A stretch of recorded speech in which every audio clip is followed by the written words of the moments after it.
Bonjour à tous, aujourd'hui nous allons voir Verdun 1916 en fer d'acier, donc un jeu qui est édité par Fellowship of Simulation. Alors il faut savoir que malgré ce nom anglais, c'est un éditeur complètement français, et d'ailleurs vous voyez, pour ceux qui connaissent un peu les BD, les illustrations sont de Tardy. Alors oui, il s'agit d'un wargame, mon deuxième wargame sur la chaîne. Alors il faut savoir que dans les wargames, vous en avez quand même qui sont très costauds. Vraiment, pour les wargamers, c'est pas vraiment ces genres de jeux-là que je vous présente, mais des wargames un petit peu différents, un petit peu plus faciles d'abord. Et comme je vous l'ai dit, qui m'ont séduit, j'ai été très surpris. Alors je sais que les wargames, je commence à comprendre pourquoi ça me plaît. Ça me plaît à cause du côté narratif, hein. C'est toujours des wargames historiques que je vous montre. Voilà, je replonge dans un morceau d'histoire, ça me raconte une histoire, c'est ça qui me plaît, ou plutôt je la réécris, puisque nous réécrivons des batailles. Et évidemment, derrière, il y a de la stratégie. Ça reste du wargame, donc ça veut dire qu'il y a aussi une part de hasard, mais néanmoins, ça marche très bien. En tout cas, ce jeu a été récompensé, d'ailleurs par des récompenses américaines. Je crois que ça s'appelle le CSR, qui récompense des wargames. Il a gagné la catégorie jeu de la Première Guerre mondiale. Il fallait le préciser. Enfin voilà, donc encore une bonne surprise après le précédent que je vous ai présenté. Donc de temps en temps, vous aurez de temps en temps quelques wargames quand je trouve qu'ils sont vraiment très bien, même si évidemment le cœur de la chaîne reste les Eurogame experts. Alors dans Verdun 1916, vous en doutez bien, nous allons revivre la bataille de Verdun, cette terrible boucherie où les soldats étaient tir d'artillerie, pardon, ils se prennent des obus et après ils chargent, tir d'artillerie, ils se prennent des obus et après ils chargent, et tout ça avec des unités d'infanterie comme nous allons le voir tout de suite. Alors première chose, le plateau principal, donc qui représente la zone de Verdun. Verdun est ici, donc la ville de Verdun est à cet endroit-là. Alors ça brille un peu, j'espère que vous voyez un petit peu quand même. Et donc nous allons combattre à cet endroit-là. Alors je vous ai mis du côté allemand, c'est-à-dire ici c'est le début, enfin c'est là que les troupes allemandes arrivent, les troupes françaises arrivent de l'autre côté. Nous avons une ligne de front qui au départ est ici.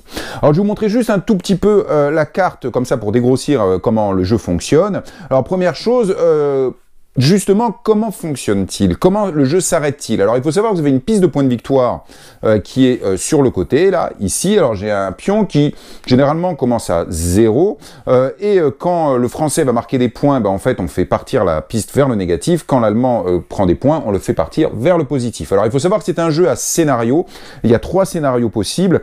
Il y a 2 scénarios très courts, dont le premier qui permet de se mettre un petit peu en jambe dans le jeu, et puis un scénario classique, long, où on va faire toute la partie. Bon, en règle générale, il y a un nombre de points donnés où si l'Allemand les atteint, donc en montant comme ça, il va gagner la partie à la fin du tour, vous verrez. Le jeu est divisé en tours et à chaque fois qu'on vérifie si on a gagné, c'est à la fin d'un tour.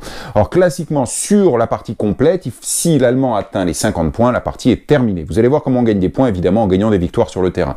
Par contre, le Français, s'il atteint moins 15, ici, il n'a pas gagné. Hein.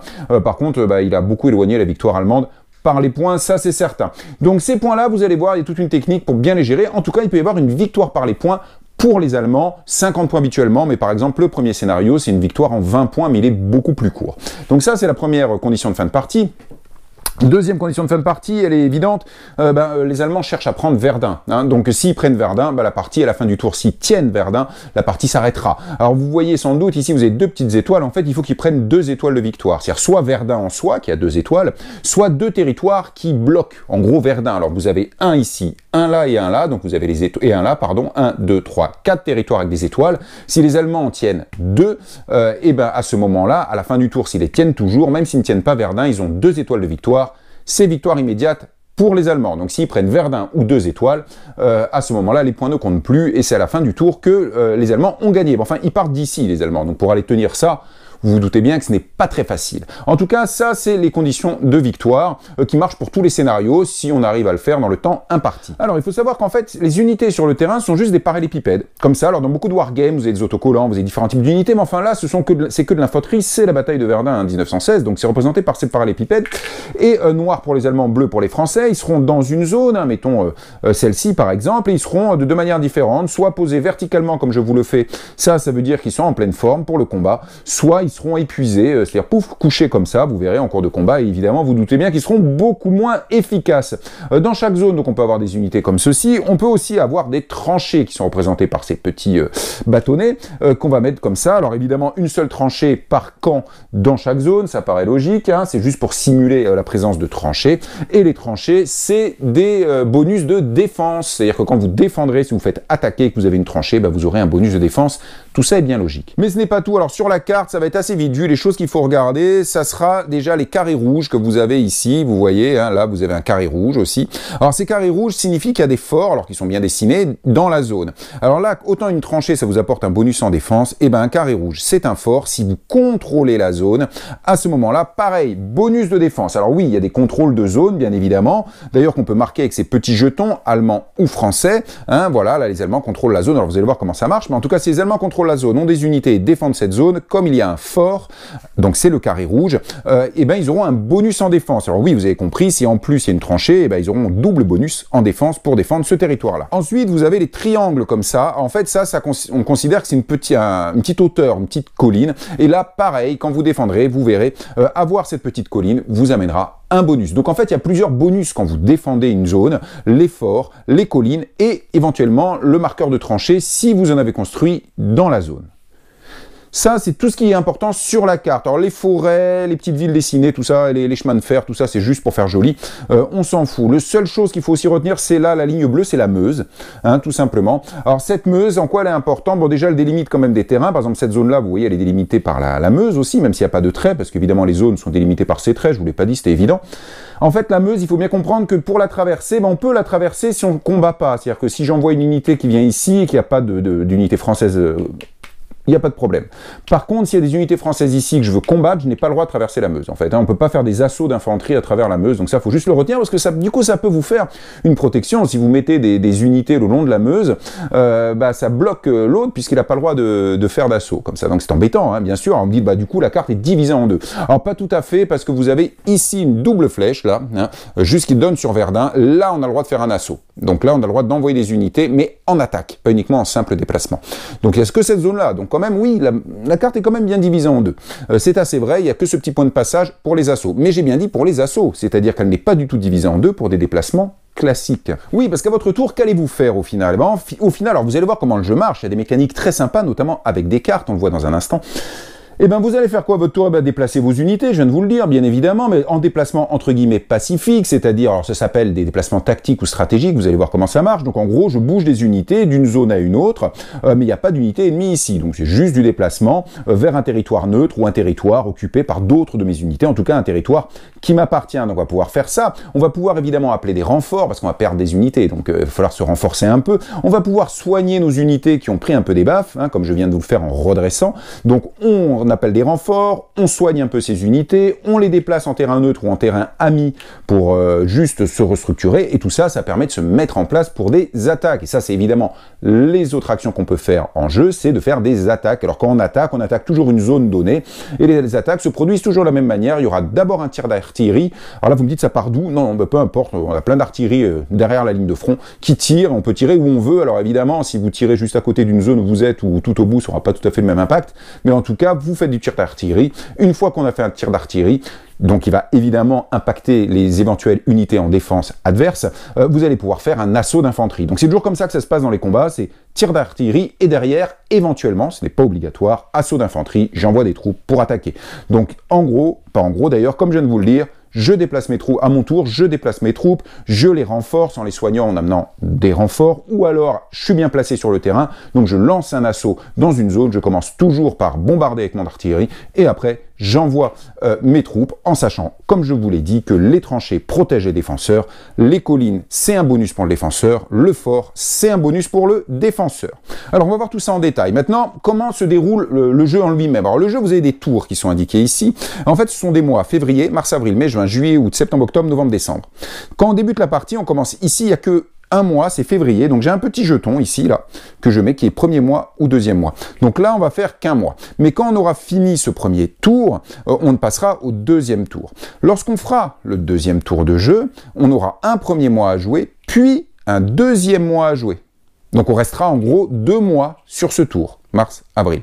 Et que se passe-t-il dans un mois? Eh bien dans un mois, chaque joueur va jouer 7 fois. C'est représenté ici et ici, donc pour les 2 joueurs, bien sûr. Donc, par exemple, avec mes pions noirs allemands, je le mets ici, on commence la partie.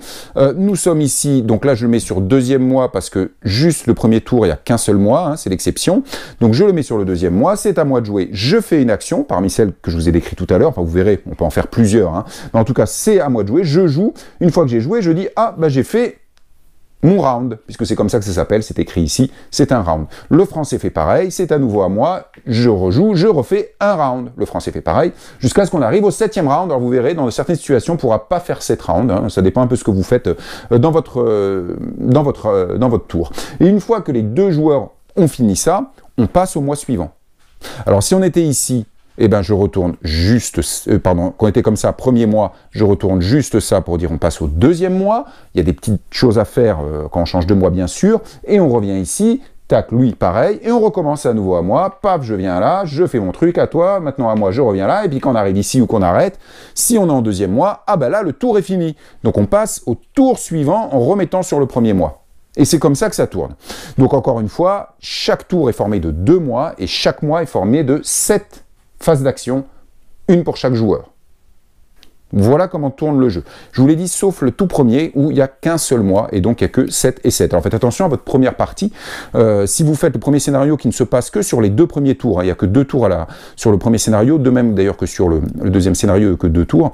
Une fois que vous aurez fait votre premier mois ici, vous allez passer là. N'oubliez pas que là, vous avez 2 mois, c'est-à-dire vous avez 14 actions à faire, avec un petit rassemblage en plein milieu, c'est au bout de la 7e action. N'oubliez pas. En tout cas, c'est comme ça que le jeu va tourner. Alors comme vous regardez un petit peu le plateau, hein, je vous le montre. Oui, vous avez aussi une piste de morale ici, vous voyez, qui commence à 10, hein, toujours, les troupes ont un moral à fond au début, pareil pour les Français ici, puis ça va diminuer, remonter, vous verrez à quoi ça sert le moral.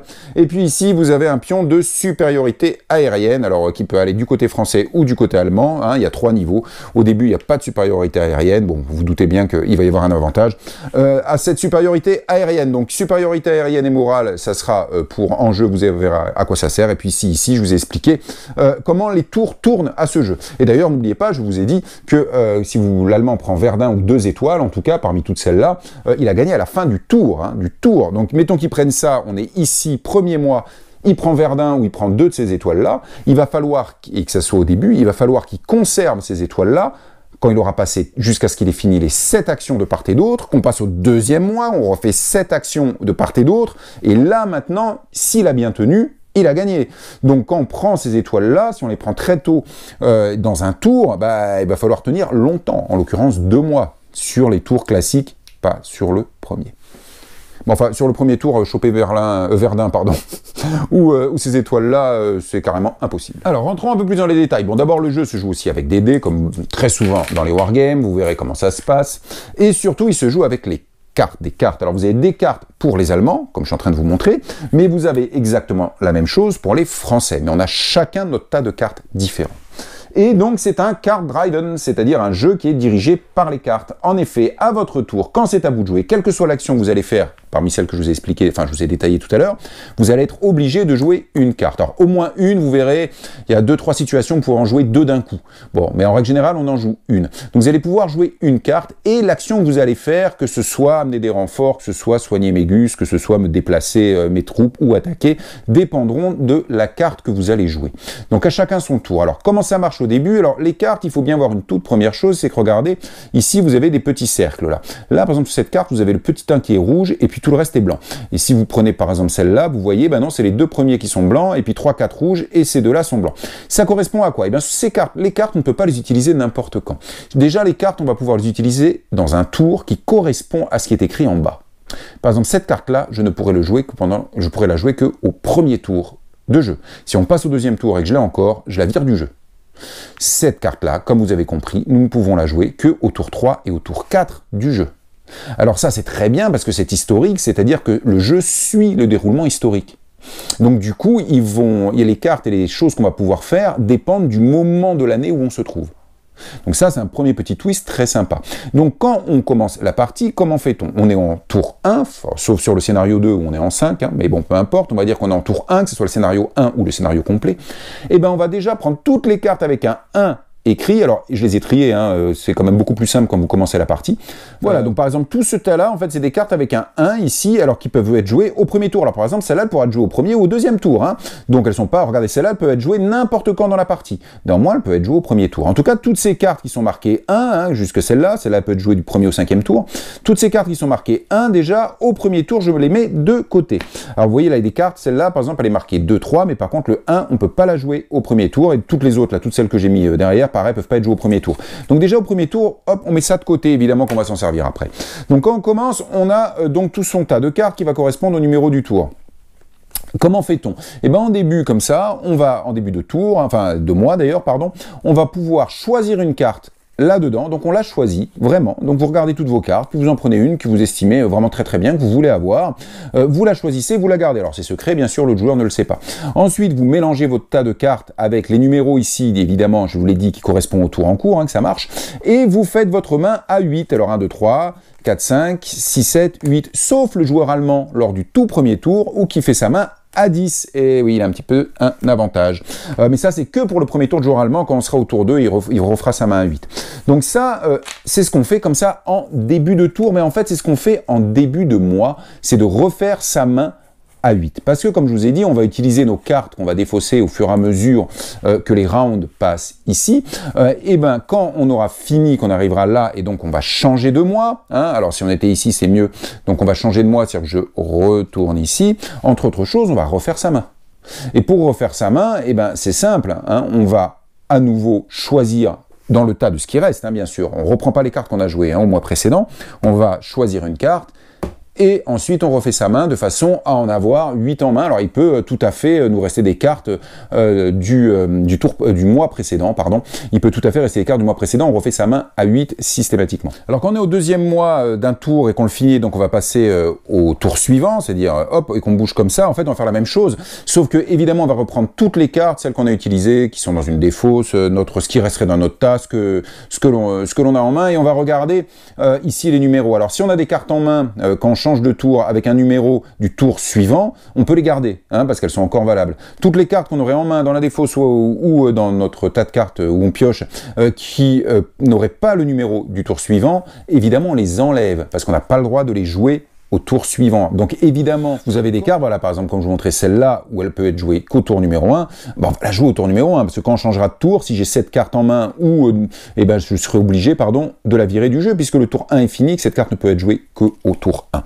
Donc ça, quand on change de tour, on va faire le tri dans nos cartes, on va en rajouter des nouvelles, bah oui, celles qui sont dans le tas qu'on a mis de côté, et qui se jouent au tour suivant, par exemple au tour 2, mais qui n'avaient pas le tour 1, donc celle qui ne se jouait qu'après le tour 1, et donc on refait un nouveau deck de cartes en fonction de ça, en gardant certaines d'avant, en rajoutant des nouvelles, en fonction du tour dans lequel on est, et on recommence, on choisit une carte dedans, donc on va prendre, celle-là je la veux, ensuite on remélange, et on refait sa main à 8, et on est reparti sur nos 7 rounds. C'est comme ça que ça tourne, donc cette mécanique de cartes est très bien, les cartes sur les... déjà on en choisit une au départ, donc ça c'est bien, ça mitige un tout petit peu le hasard, parce qu'il y en a certaines qu'il faut vraiment avoir, ensuite, de tour en tour, comme ça, le fait que ce soit plus les mêmes cartes avec lesquelles on joue permet d'abord une évolution dans la partie et d'autre part de suivre la réalité historique puisque les événements correspondent un petit peu à ce qui s'est réellement passé sur le terrain.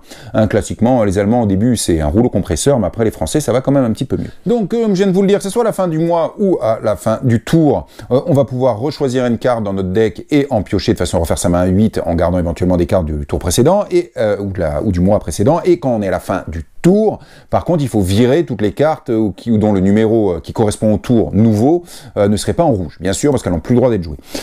Donc ça c'est une chose, mais la fin du tour aussi a une autre petite différence par rapport à la fin du mois, c'est qu'à la fin du tour on va regarder les points. Ben oui, je vous ai dit qu'il y avait quand même des points de victoire, on pouvait gagner au point de victoire, même sans prendre là-bas Verdun. Et ben les points de victoire ils sont en fait écrits sur la carte, c'est-à-dire dès que vous avez un petit rond noir comme ça, c'est-à-dire que si l'Allemand contrôle cette zone-là, à la fin du tour, il marque 1 point.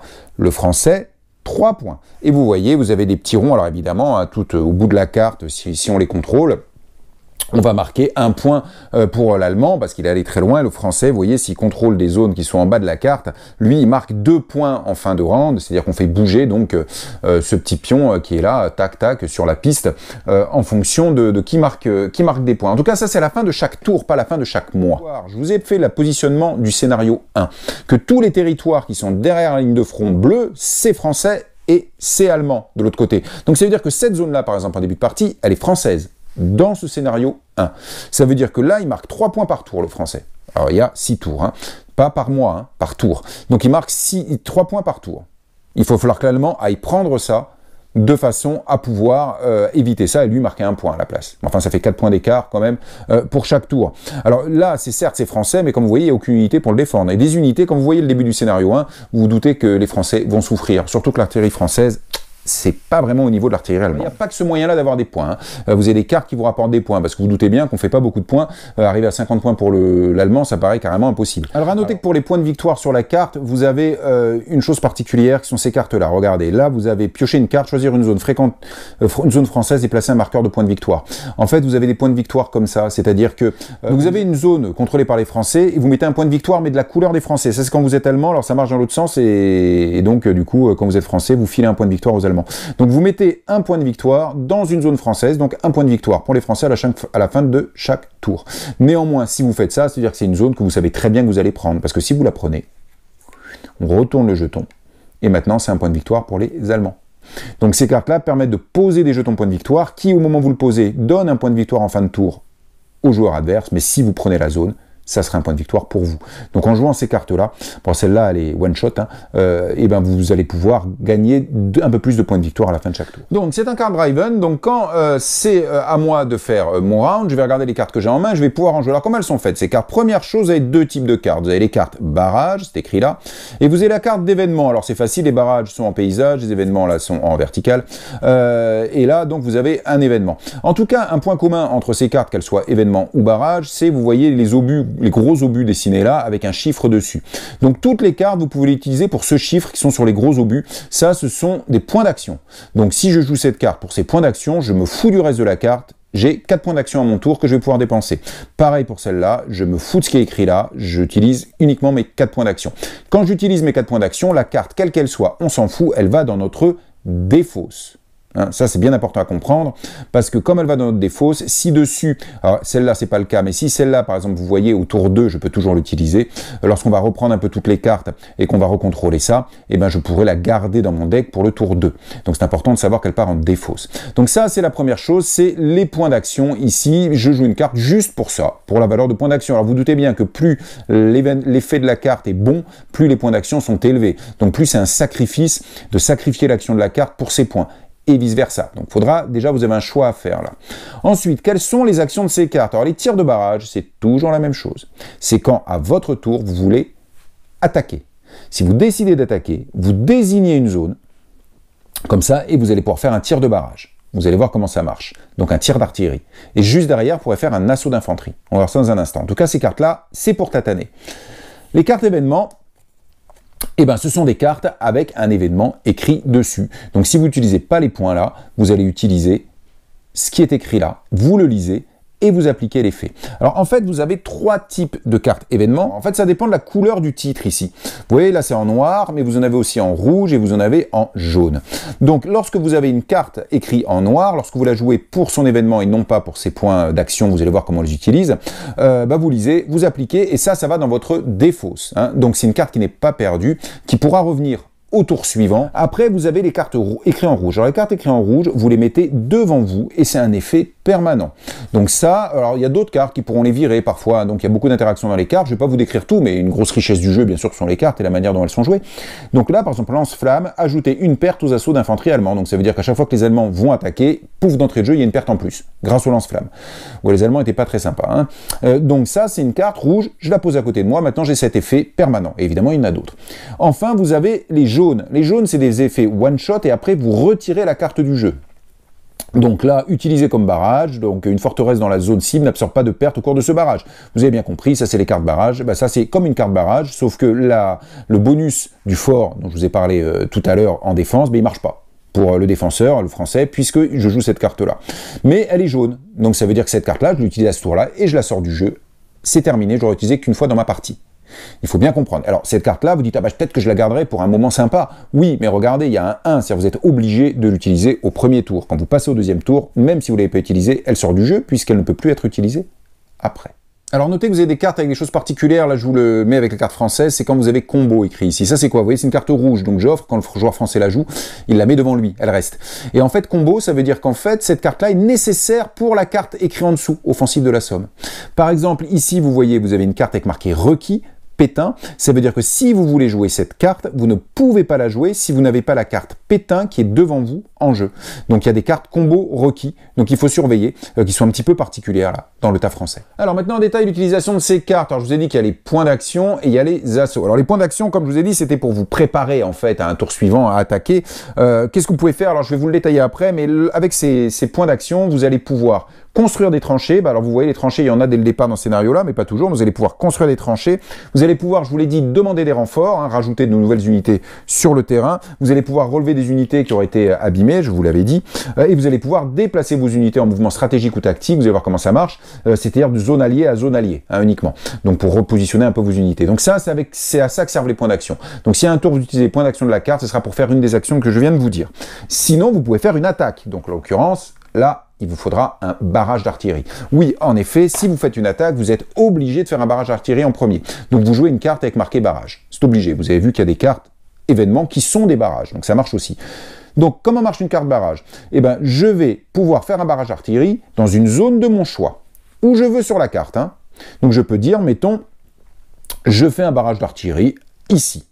On peut aussi jouer 2 cartes barrage en un seul coup. Alors faites attention, on a un certain nombre de cartes en main, il faut en jouer une à chaque round. Donc si vous les consommez trop vite, vous n'irez pas jusqu'au 7e round de moi.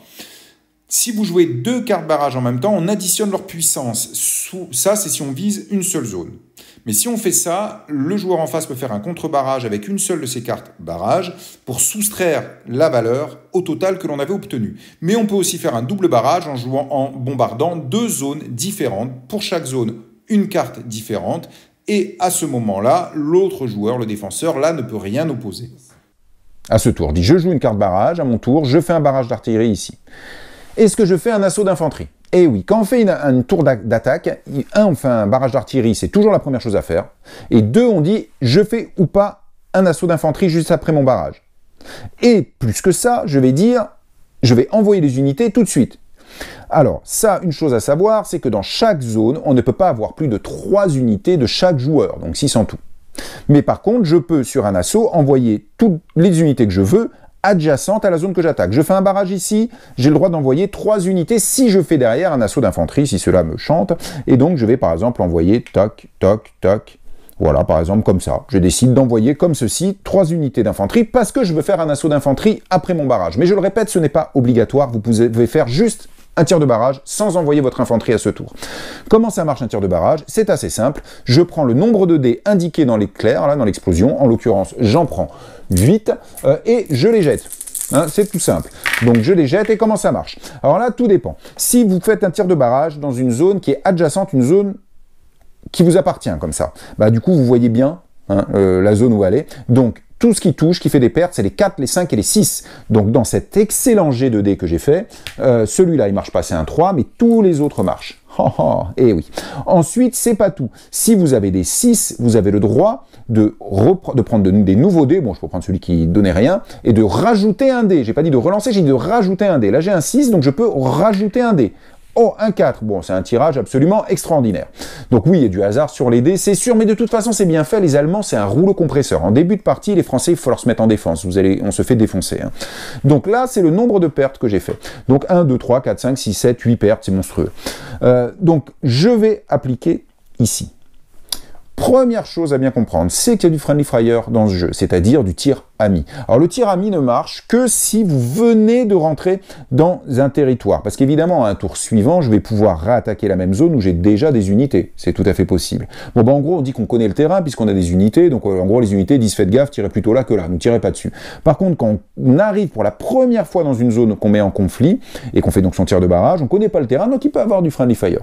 En fait c'est les 6. Pour tout groupe de 3-6, on prend un dégât en friendly fire, c'est-à-dire en tir ami. Comment ça marche les pertes ennemies? Eh bien, les pertes ennemies, ça va être très simple. Donc, je vous ai dit, déjà, vous avez des défenses. Déjà, une tranchée, ça élimine une perte.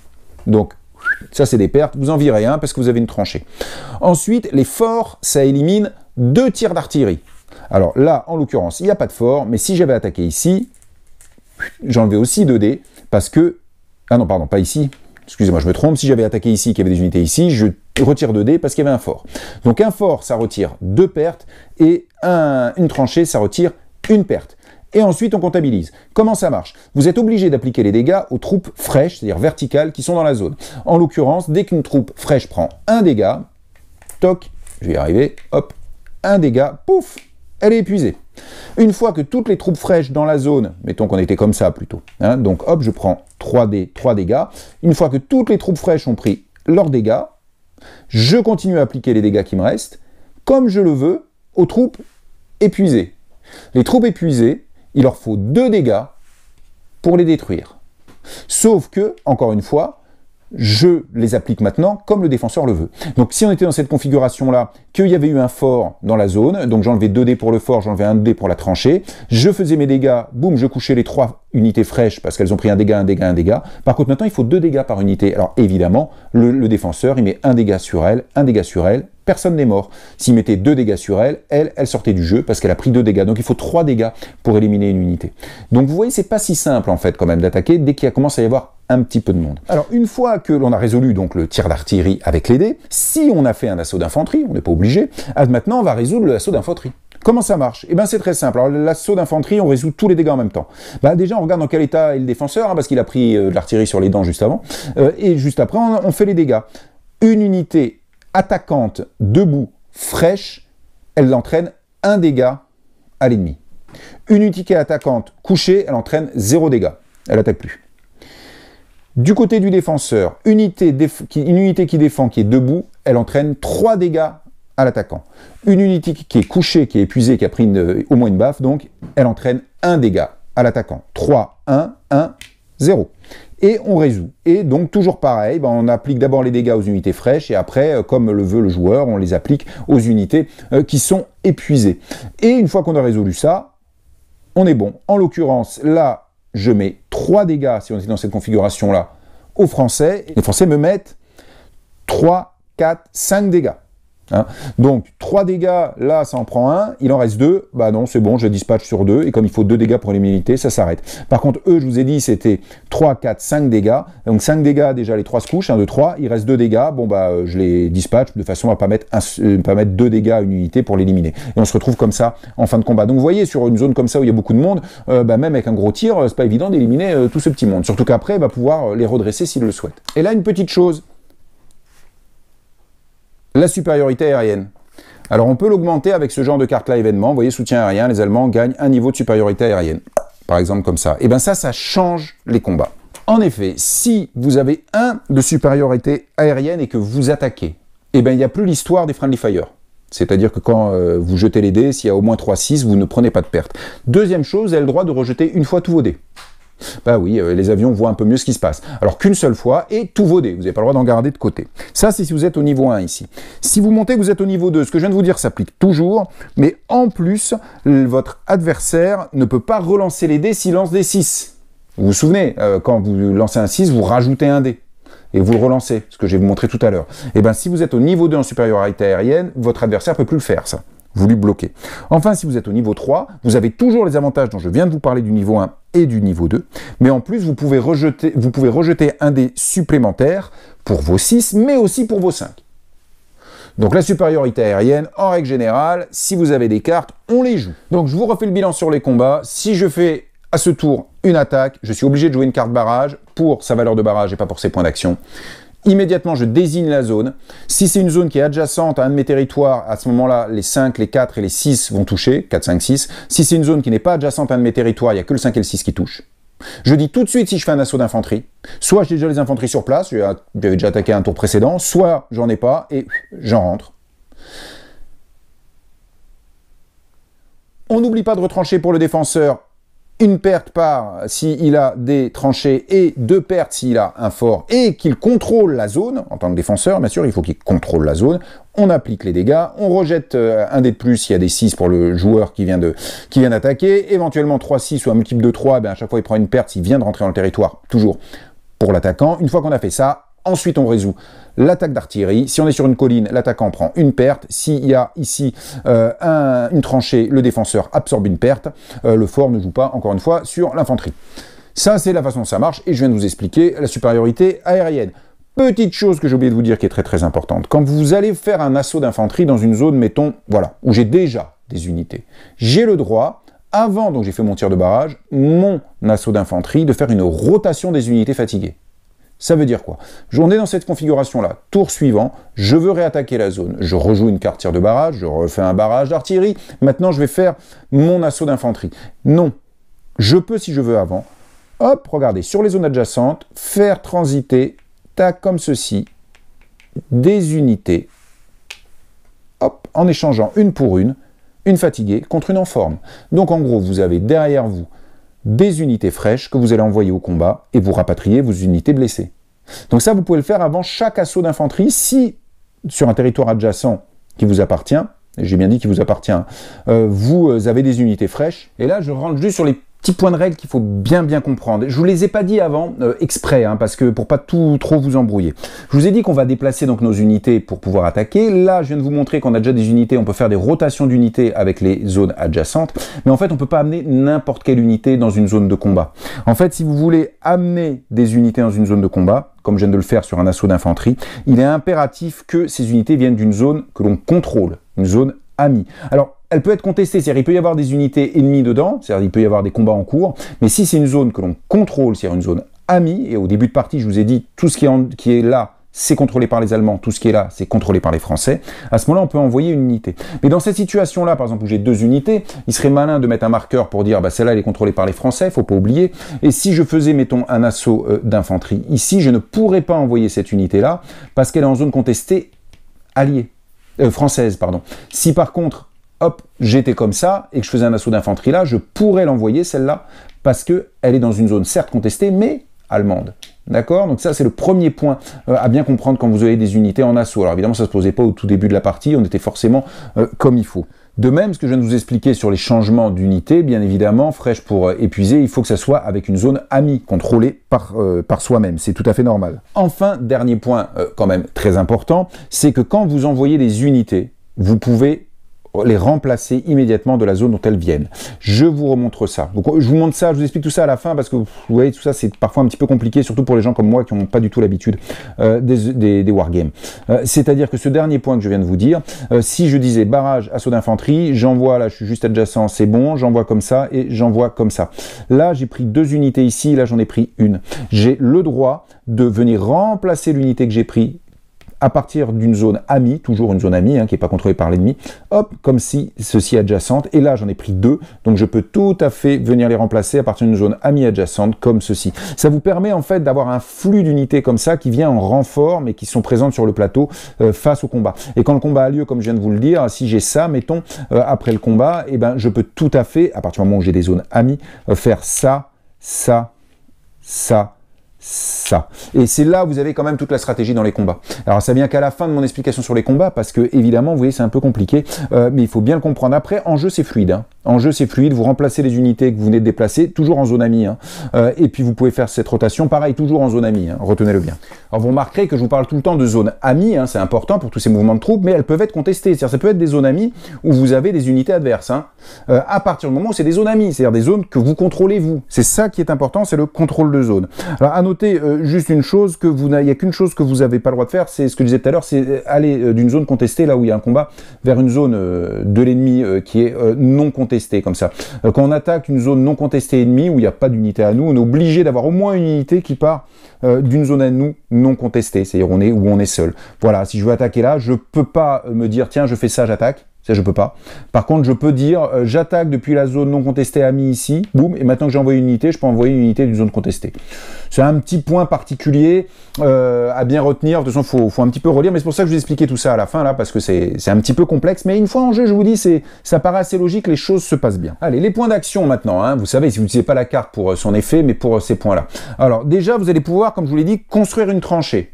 Alors, où est-ce que l'on peut construire une tranchée? On construit une tranchée dans un endroit où on a des unités, bien évidemment. Hein. Alors que la zone soit contestée ou non, qu'elle nous appartienne ou non, ça n'a pas d'importance, mais par contre le coût n'est pas tout à fait le même. Si vous construisez une tranchée dans une zone amie qui n'est pas contestée, donc en gros un territoire à vous, quoi, hein, si mettons ici j'avais pas de tranchée, c'est à moi, j'ai mes unités dedans, il n'y a personne, il n'y a pas d'ennemis dedans, et que je veux construire une tranchée ici, je peux, ça me coûte qu'un demi-point.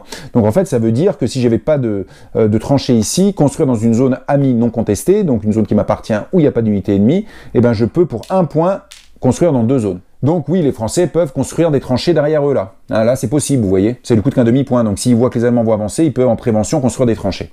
Tant que le territoire leur appartient, bien évidemment. Est-ce que je peux en combat me construire une tranchée dans la zone là, qui est même pas à moi d'ailleurs forcément, enfin bref, qui est contestée? Oui, on peut tout à fait le faire. Si je veux construire une tranchée ici, je peux le faire, mais ça me coûte un point. Là, c'est un demi, là, c'est un. Donc je peux arriver, faire un combat et au tour suivant, utiliser une carte non pas pour attaquer mais pour les points d'action et immédiatement me mettre une tranchée ici, ce qui me protégera en cas d'attaque ennemie. Évidemment, si à la fin d'un combat, mettons, j'ai réussi à éliminer toutes les troupes alliées, enfin ennemies, pardon, excusez-moi, je ne sais pas pourquoi je dis alliés, le territoire en question devient ami, puisque j'ai tout éliminé. Et la tranchée là, bah, la tranchée alliée, je vais y arriver, la tranchée française, on l'enlève. Bien sûr, parce que là, il n'y a plus rien de français dans ce territoire-là. Mes points d'action, je peux aussi les dépenser pour appeler des renforts. Alors, je vous lis tout de suite, toutes les actions que je vous montre qu'on fait avec les points d'action, à votre tour, vous pouvez en faire autant que vous voulez, tant que vous avez des points d'action, dans l'ordre que vous voulez, les répéter, il n'y a aucun problème, il faut juste avoir les points d'action. Lorsque j'ai un point d'action, je peux appeler jusque 3 renforts. Et je prends mes 3 renforts et je les mets où? Eh bien, je les mets dans la case en route qui est ici. Hein, donc ils ne sont pas tout à fait disponibles là, c'est-à-dire qu'ils ne sont pas disponibles à ce round là pour moi, hein, j'ai bien dit round, je les mets dans cette zone là. Voilà, là j'ai appelé des renforts, pour en mettre 3 ça m'a coûté un point d'action. Ok, là j'ai par exemple 4 points d'action, si je n'ai pas fait mon tir de barrage, potentiellement je peux ramener 4 x 3, 12 unités en renfort ici. Vous dites bah dites donc c'est facile et énorme, oui, sauf que pour chaque unité que vous mettez en renfort ici, vous donnez un point de victoire à l'adversaire. Ah. Et en fait les Français ont besoin de renforts. Énormément. Donc du coup, quand ils se ramènent des renforts, les points allemands grimpent.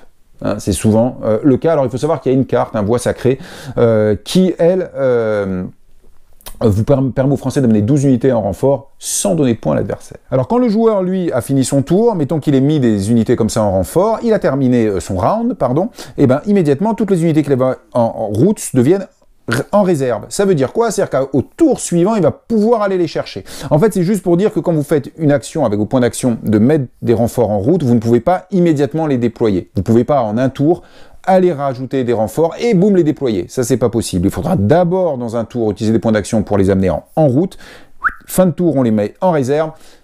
Round suivant, excusez-moi, c'est pas tour, fin de round suivant, vous pourrez, si vous voulez, les déplacer. Alors, on peut les déplacer comme ça facilement? Non, il va falloir faire un déplacement particulier. On y vient dans une seconde. Juste une autre chose, je vous ai dit que les points d'action, on peut aussi relever des unités.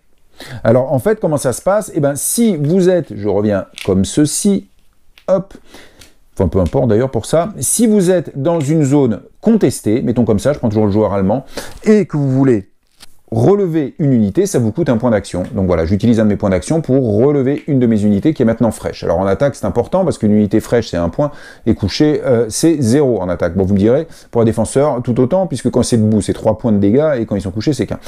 Ça me coûte un point. Par contre, si je relève des unités qui sont dans des zones alliées non contestées, donc amis non contestés, eh ben, je peux en relever 2 pour 1 point.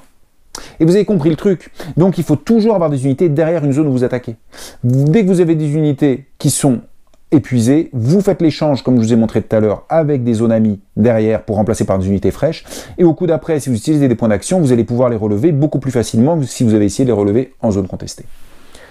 Ensuite, les 2 autres actions que vous pouvez faire avec vos points d'action, c'est déplacer vos unités, mais pas pour un combat. Donc ça, vous avez d'abord le déplacement stratégique. Alors il faut savoir qu'en gros, un round, j'ai compté, c'est un peu plus de 4 jours. Donc comme un round, c'est un peu plus de 4 jours, théoriquement, en zone alliée, en allant vite, vous pouvez vous déplacer sur toute la carte. Hein. C'est ce qu'on appelle le déplacement stratégique. Quand vous faites un déplacement stratégique qui vous coûte 1 point, vous allez choisir une zone, sélectionner une zone, mais cette zone peut être la réserve. Vous avez le droit de prendre 3 unités maximum. Alors quand c'est une zone sur la carte, de toute façon il n'y en aura pas plus, que vous avez le droit d'avoir que 3 unités par zone, hein, donc ce ne sera pas plus. Par contre là, il peut y en avoir beaucoup plus. Il ne pourra en prendre que 3, pour 1 point. Et vous allez les mettre où vous voulez, dans des territoires alliés, donc amis, non contestés. Hein, je n'ai pas le droit d'amener par stratégique des renforts ici, alors encore moins, il y en a déjà 3, je n'ai pas le droit d'en mettre 4. Vous n'avez pas le droit d'en amener là. Hein. Je suis obligé de ramener mes renforts dans des zones qui m'appartiennent, non contestées. Alors faites attention, parce que si l'Allemand progresse et finit par avoir des zones à lui ici non contestées, avec un déplacement stratégique, il peut tout à fait, s'il est tranquille là, bam, venir en amener 3 d'un coup. Hein. C'est tout à fait possible. Enfin, il sera quand même bien embêté pour arriver jusqu'ici. Mais attention, j'ai bien dit toutes les unités d'une zone. Si je décidais de bouger celle-là en déplacement stratégique, ben, j'en ai que 2. Hein. Je ne peux pas en déplacer plus, il n'y en a que 2. Par contre, le mouvement tactique, là, vous allez pouvoir déplacer 3 unités, donc ça c'est bien, mais d'une seule case, c'est-à-dire d'un territoire au territoire adjacent, et n'importe quelle unité. Donc je peux là prendre celle-là et celle-là, et je lui fais des déplacements tactiques. Ça c'est possible, donc je ne suis pas comme déplacement stratégique coincé dans une zone, donc n'importe quelle zone, par contre juste dans un territoire adjacent. Alors on peut aussi faire des déplacements tactiques à partir de la réserve, mais comme on considère que les renforts arrivent par là, si je fais ça, je suis obligé de les faire arriver sur une des cases du bas du plateau. Hein, je ne peux pas aller les mettre où je veux, donc ils arrivent forcément là. Alors ce déplacement tactique a des règles. Un déplacement tactique, donc qui est juste, c'est pas une attaque, hein, vous bougez d'une case, vous n'avez pas le droit d'envoyer des unités dans une zone contrôlée par l'ennemi qui contient des unités ennemies. C'est normal, ça, vous ne pouvez le faire que en faisant un assaut d'infanterie. Donc un déplacement tactique vous interdit. Là, dans cette situation-là, toutes ces zones alliées, je ne peux pas y aller en déplacement tactique, hein, parce qu'elles sont contrôlées par toutes ces zones françaises, elles sont contrôlées par les Français, et il n'y a que des unités françaises dedans. Donc j'ai un déplacement tactique m'interdira d'y aller. Ça, c'est la première chose à bien comprendre. Deuxième chose, si vous faites un déplacement tactique à partir d'unités qui sont dans une zone contestée, donc en gros, en combat, eh ben, pour résumer, ces unités ne pourront rejoindre que des copains. C'est-à-dire que soit elles iront dans une zone que l'on contrôle, qui est à nous, soit elles pourront aller dans une zone contestée éventuellement, mais il faut qu'il y ait déjà des unités à vous dedans. Donc si vous quittez une zone contestée, vous êtes obligé de rejoindre des copains, soit vos zones à vous, soit des zones où vous avez des unités à vous. Enfin, si vous déplacez en déplacement tactique d'une zone amie non contestée, c'est-à-dire il n'y a pas d'ennemis dedans, bah vous pouvez aller où vous voulez. Donc ça c'est bien. Sauf, je vous ai dit, dans des zones ennemies où il n'y a que des unités ennemies dedans. Petit bonus bien sympathique. Si vous vous déplacez, alors je vais mettre comme ça exprès, si vous vous déplacez d'une zone amie non contestée, t'es tranquille, dans une zone non contestée, peu importe à qui elle appartient, comme vous passez tranquillou parce que vous n'êtes pas dérangé, vous avez le droit de à nouveau rentrer dans une deuxième zone non contestée, donc où il n'y a pas d'unité dedans ou des unités à vous. Hein. Donc ça, ce double déplacement avec juste un point de déplacement tactique, enfin je vous rappelle qu'on en place 3, hein, des unités avec un point, vous pouvez le faire si vous traversez une zone non contestée, peu importe à qui elle appartient, et que vous finissez avec votre deuxième déplacement dans une zone non contestée, où il n'y a pas d'unité ennemie bien évidemment. Hein. Et une chose très importante, à partir du moment où vous passez dans une zone, comme ça, la zone devient à vous. Donc vous mettez un pion, hop, pour vous dire que cette zone est à vous. Et là où vous arrivez, si je fais pareil, boum, elle est à nouveau à moi. Bon, évidemment, là, c'est facile à reprendre hein, pour l'ennemi. Il suffit d'un déplacement tactique pour y arriver. Et je vous rappelle, la somme, elle bloque pas les déplacements tactiques. Hein. Vous pouvez faire un déplacement tactique à travers la somme. Par contre, ils ne pourraient pas faire un assaut. Donc, si vous laissiez votre unité ici, par exemple, eux, ils peuvent vous faire un assaut. Eux, ils peuvent pas parce qu'il y a pas la somme, la Meuse, excusez-moi. Il y a la Meuse. Hein. Attention, ce double déplacement n'est pas valable si vous traversez la Meuse. Si vous traversez la Meuse, vous en faites qu'un. Bah, vous êtes ralenti par la Meuse, puis c'est important, parce que Verdun est un peu protégé par la Meuse quand même. Hein. Donc ce double déplacement ne marche pas si vos unités traversent la Meuse en déplacement tactique. Et de même, les doubles déplacements sont interdits aux Français au tout premier tour. Enfin, à noter qu'en déplacement tactique, vous pouvez faire des rotations d'unités. Comme, alors, autant lorsque vous faites un assaut d'infanterie, c'est rotation de prendre une unité, je vais faire comme ça, de prendre une unité blessée et de l'amener là pour faire ça avec une zone adjacente, une zone amie, hein, je répète. Autant ça, c'est gratuit, hein, vous le faites juste avant votre assaut. Par contre, lors d'un déplacement tactique, si vous décidez de le faire, vous pouvez le faire jusque 3 fois, hein, avec une zone, pardon. Mais par contre, ça vous coûte 1 point de déplacement tactique. Hein, donc 1 point d'action. Alors enfin ça peut être utile en défense comme en attaque d'ailleurs si à un moment vous venez d'attaquer mais vous voulez faire des déplacements, vous voulez utiliser des points d'action, vous ne voulez pas attaquer parce que vous avez des déplacements à faire, bah, ça vous permet juste dans la zone qui est en cours de combat de faire un remplacement d'unité quand même. Et là vous vous dites oh, bah, c'est chouette hein, parce que du coup je peux combattre puis après faire des déplacements là de 2 en 2 rapidement bam bam bam bam comme ça. Et oui et non parce que évidemment il y a un point fondamental comme dans tous les wargames, c'est le ravitaillement. En effet quand vous avez une unité qui va être mettons ici, elle peut l'être uniquement si elle a une ligne de territoire que vous contrôlez, alors pas forcément avec des unités dedans, hein, mais que vous contrôlez et qui vient jusqu'à ce bord du plateau pour les Allemands et jusqu'au bord opposé pour les Français. Parce que ça, c'est votre ligne de ravitaillement. Il suffit qu'une unité vienne ici et fasse ça, par exemple, cette unité-là, elle n'a plus une continuité de terrain que vous contrôlez jusqu'à votre zone de ravitaillement. Qu'est-ce qui se passe, ça, quand ça arrive? Alors, au début de votre tour, et j'ai bien dit au début parce que c'est maintenant qu'on le vérifie, au début de votre tour, vous vérifiez si vous avez des unités comme ça qui ne sont plus ravitaillées. Mettons dans ce cas-là, je suis obligé de mettre ce jeton, voilà, c'est le premier tour, ou enfin pas tour d'ailleurs, round, excusez-moi, c'est le premier round, c'est très important, c'est le premier round où elle n'est pas ravitaillée. Je mets juste un jeton comme ça, qu'est-ce que ça entraîne ce premier round non ravitaillé? Eh ben, je ne peux pas la faire ni se déplacer ni attaquer, en gros elle est tankée là, elle n'a plus de ravitaillement. Elle peut se défendre si on l'attaque, mais par contre elle fait rien d'autre. Je fais mon round suivant pour l'autre joueur, ça revient à moi. Ah, elle est toujours isolée, il n'y a pas de lien de ravitaillement. Je passe en L2. Que se passe-t-il? Bah, je peux toujours pas la jouer, mais en plus, pouf, elle est épuisée. Bah oui, là, elle commence même plus à bouffer. Et ensuite, si à nouveau un troisième round, je suis en L2 et elle est toujours isolée, elle est toujours pas ravitaillée, bah là, vous vous doutez bien, elle s'en va, elle est détruite. Mais ça, quand ça arrive, toute unité détruite par manque de ravitaillement, le territoire revient immédiatement à l'ennemi. C'est logique, si vous êtes isolé, si vous êtes encerclé. Donc quand vous mourrez, bah, l'ennemi prend le territoire. Donc ça, il faut faire très attention au ravitaillement, c'est fondamental, et puis bah, ça bloque l'avancée allemande, hein, mais c'est tout à fait logique, il faut avoir un ravitaillement. Juste une chose dont je ne vous ai pas parlé, qui est le moral. Hein, donc ce moral qui est tout ici, là, tout sur le bord du plateau. Bah, il faut savoir qu'à chaque fois, il peut diminuer bien sûr, mais à chaque fois que vous allez ramener de nouvelles unités sur le plateau, donc vous les avez amenées là-bas en route, et puis après en réserve, et puis déplacement stratégique ou déplacement stratégique ou tactique, oui, vous les avez amenés sur le plateau. Pour chaque unité qui rentre, votre moral grimpe d'un cran. Bah oui, forcément, hein, une nouvelle unité fraîche, c'est super sympa. Bah comment ça diminue? Bah à chaque fois, vous avez une perte. Chaque fois qu'une unité sort, bim, vous perdez 1 en moral. Chaque fois qu'une nouvelle qui rentre, bam, vous gagnez. Est-ce que c'est embêtant? Bah, c'est embêtant à partir du moment où vous avez un moral qui tombe à 3. C'est grave? Oui, c'est très grave. Parce que si vous avez un moral qui est à 3, toutes les unités que vous avez épuisées, vous ne pouvez plus dépenser des points d'action pour les relever. Le moral est trop bas, elle reste épuisée. Deuxième point, vous ne pouvez plus faire d'assaut d'infanterie. Donc vous pouvez toujours faire des tirs de barrage, mais vous ne pouvez plus lancer d'assaut d'infanterie, donc vos unités, bah, elles peuvent se déplacer par déplacement tactique ou stratégique, mais plus en assaut, c'est terminé. Et si vous tombez à 0 ici, bah, ce que je viens de vous dire est toujours vrai, hein, elle ne se relève plus et pas d'assaut d'artillerie, mais vous pouvez même plus faire de tirs de barrage. En gros, vous ne pouvez plus tout attaquer. Bon, il faut évidemment pas arriver là. Hein, c'est indispensable. Mais bon, comme je vous dis, ramener des unités vous fait remonter le moral. Mais n'oubliez pas, ramener des unités, quand vous les envoyez là-bas, bim, ça fait monter les points de victoire du joueur adverse. Et si l'Allemand n'arrive pas à prendre soit Verdun, soit 2 étoiles autour de Verdun et à les tenir, c'est surtout ça qui est important, à la fin d'un tour, hein, je précise bien, on regardera les points de victoire en fin de partie. Ça dépendra du scénario pour savoir à quel tour ce sera. Alors les points de victoire, je vous l'ai dit, on les donne à l'ennemi quand on envoie des renforts. On les gagne à la fin de chaque tour en fonction de qui contrôle ces zones-là, y compris les zones qu'on aura pu créer, vous savez, avec les petits jetons points de victoire que je vous ai montré tout à l'heure. On a aussi des cartes qui ramènent des points de victoire, de 5 points de victoire. Ce sont des cartes à points de victoire. Et vous avez aussi l'engagement US. Alors l'engagement US, c'est quoi? C'est les USA peuvent s'engager donc dans la guerre. Alors en fait, vous avez des cartes que l'on peut jouer qui vont venir augmenter, alors c'est diplomatie américaine, c'est les Français qui jouent, qui vont venir augmenter ici l'implication, vous voyez, des Américains dans la guerre.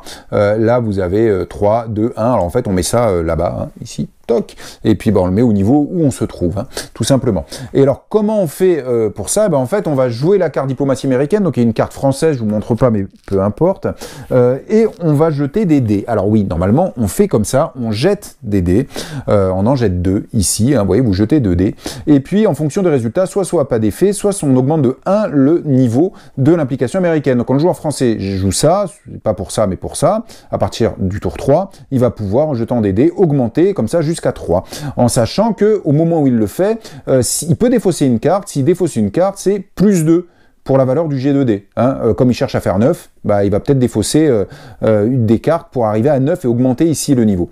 Hein. Si l'événement guerre sous-marine a été joué, alors ça c'est par les Allemands, il a plus 2 à son G2D. Et si c'est guerre sous-marine totale, alors évidemment c'est des super cadeaux pour les Allemands, ça, hein, ces cartes-là. Mais par contre, du coup, ça sera à chaque fois plus 3 quand il jouera cette carte, le français. Et en fonction de 8, 9, 12 du jet de 2D, ben, il pourra ou pas augmenter ce niveau-là. Alors, qu'est-ce que ça fait, ça? En fait, c'est très simple.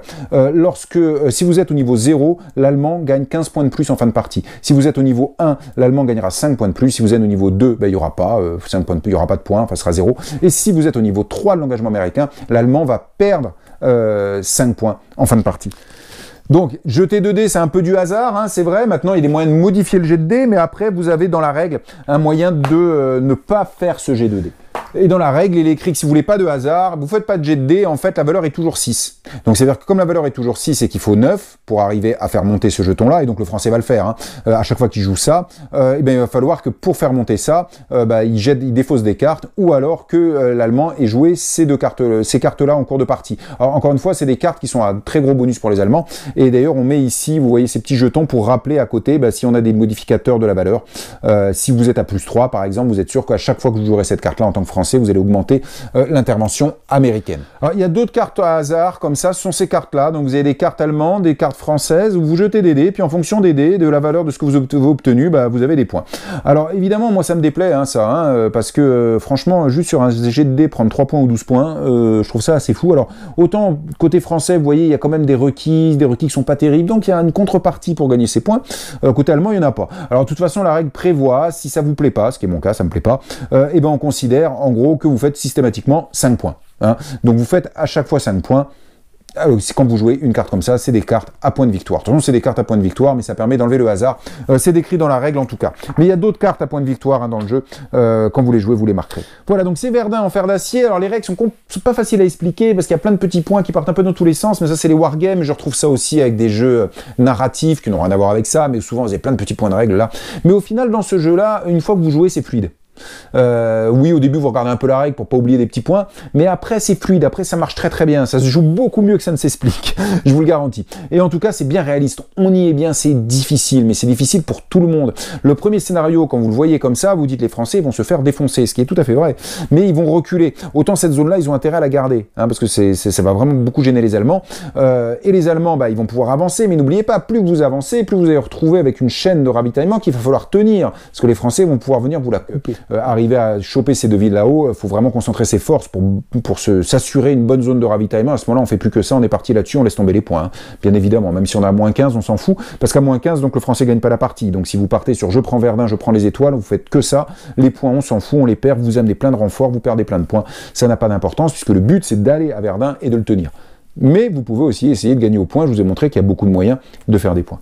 Voilà, c'était Verdun en fer d'acier, mon deuxième wargame, et je vous dis que même si je suis un tout jeune joueur en wargame, j'aime beaucoup ça quand c'est narratif, que les mécaniques sont bien foutues, qu'il y a de la stratégie, et que je revis vraiment un instant, et avec des parties différentes, en fonction du joueur que j'ai en face, puis aussi en fonction de la façon dont ça va se déplacer, se créer. Et je ne suis pas surpris que ce jeu ait reçu une récompense américaine sur les wargames, parce que il est très très bien ficelé.